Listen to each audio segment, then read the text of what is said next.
বজালি ভবানীপুৰ সৰ্বক আশা নকৰিব। বিজেপিয়ে অগপক এৰি নিদিয়ে দুয়োটা সমষ্টি। দুয়োটা সমষ্টিত সাংগঠনিক শক্তি বিজেপিৰ বেছি। অৱশেষত মুখ খুলিলে পাটাচেৰকুছিৰ বিধায়ক মন্ত্ৰী ৰঞ্জিত দাসে।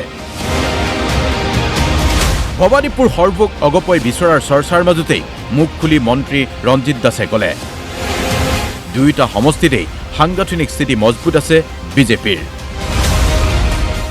আগন্তুক দিনত নিশ্চিত ৰূপত যেহেতু ইউ পি পি এলৰ মিত্ৰতা আছে, গতিকে ইউ পি পি এলৰ লগতে মিত্ৰতা থাকিব।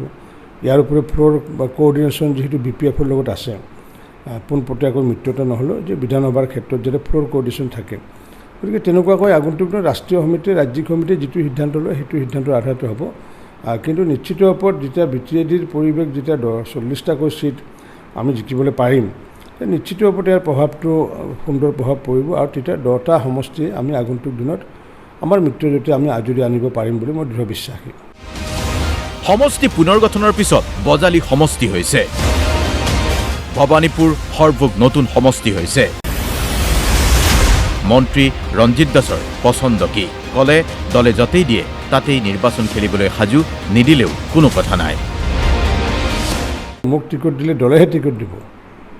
দলে যিটো সিদ্ধান্ত লয়, দলে যদি মোক কয় যে নহয় মই গৈ পেলাই ডিব্ৰুগড়ত খেলিব লাগে, শিলচৰত খেলিব লাগে, পলাশবাৰীত খেলিব লাগে, ভবানীপুৰ সৰ্বত খেলিব লাগে, বজালিত খেলিব লাগে, য'তে দলে সিদ্ধান্ত লয় তাতে খেলিব। আৰু দলে যদি কয় যে নহয় এখেতে খেলিব নালাগে, সেইটো দলৰে সিদ্ধান্ত, দলে যিটো সিদ্ধান্ত ল'ব। বি টি আৰৰ নিৰ্বাচন সন্দৰ্ভত গুৰুত্বপূৰ্ণ দাবী মন্ত্ৰী ৰঞ্জিত দাসৰ। বি টি আৰত 18খন আসন পাব বিজেপিয়ে।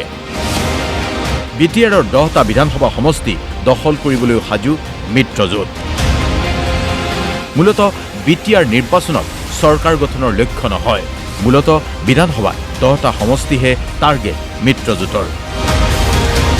সেই কথাও স্পষ্টকৈ ক'লে মন্ত্ৰী ৰঞ্জিত দাসে। তেনেকুৱা কথাটো দলৰ মজিয়াত আলোচনা হোৱা নাই। এইটো হাইপথেটিকেল কথা কোনোবাই হয়তো নিজাকৈ কৈছে, যেনেকুৱাকৈ ভাৰতীয় জনতা পাৰ্টীয়ে কৈছে যে আমাৰ যিটো বজালি সমষ্টি বিজেপিৰ হাতত ৰাখিব লাগে, ঠিক তেনেকৈ যিহেতু ভবানীপুৰ সৰ্বক তাতো যিহেতু বিজেপিৰ, তাত আগতে কোনো কালে এ জি পি নাছিলে, গতিকে সেইটোতো ভবানীপুৰ সৰ্বকটো দিয়াৰ কোনো প্ৰশ্ন নুঠে। কাৰণ কিয় তাতে পৌৰসভা বিজেপিৰ, বৰপেটাৰ পৌৰসভা বিজেপি, সৰ্বক টাউন কমিটি বিজেপি, গোটেই পঞ্চায়তত যিমান সদস্য, প্ৰত্যেক সদস্যা বিজেপিৰ, একমাত্ৰ CPM দলৰ এটা ৱাৰ্ড সদস্য আছে, অৰ্থাৎ এখন গাঁৱত এটা ৱাৰ্ড সদস্য আছে। গতিকে যিহেতু অসম গণ পৰিষদৰ কোনো এজনো সদস্য নাই বা সদস্য নাই, নিশ্চিত ৰূপত ভাৰতীয় জনতা পাৰ্টীৰ কাৰ্যকৰ্তাসকলে ক্লেইম কৰিছে ভবানীপুৰ সৰ্বক ভাৰতীয় জনতা পাৰ্টীৰ দখলত ৰাখিব লাগে। লক্ষণীয় কথা এয়াই যে অতি শেহতীয়াকৈ বি টি আৰ নিৰ্বাচনত ব্যাপক তৎপৰতা আৰম্ভ কৰিছে বিজেপিয়ে।